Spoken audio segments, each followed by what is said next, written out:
যুক্তরাষ্ট্রের বোমা হামলায় ঠিক কতটা ক্ষতি হয়েছে তা নিয়ে বিভিন্ন গণমাধ্যমে ভিন্ন ভিন্ন খবর আসছে। যাই হোক, এখানে ইরান যে একদম সর্বোচ্চ বিপর্যয়কর অবস্থার মধ্যে পড়েছিল, কত অসহায় অবস্থার মধ্যে পড়েছিল সেইটা তুলে ধরছে এবং বিশ্বব্যাপী এটা বলছেও।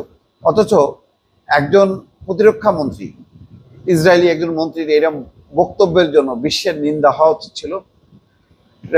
ডোনাল্ড ট্রাম্প, আমেরিকা বা পশ্চিমা গোষ্ঠী এই বক্তব্যের পরেই তার বিরুদ্ধে একটা পদক্ষেপ নেওয়া উচিত ছিল বা তাকে নিষেধাজ্ঞা দেওয়া উচিত ছিল, কিন্তু এই বক্তব্যর কোনো মানে প্রতিক্রিয়া পশ্চিমারা কিন্তু জানায়নি এবং জানাবেও না।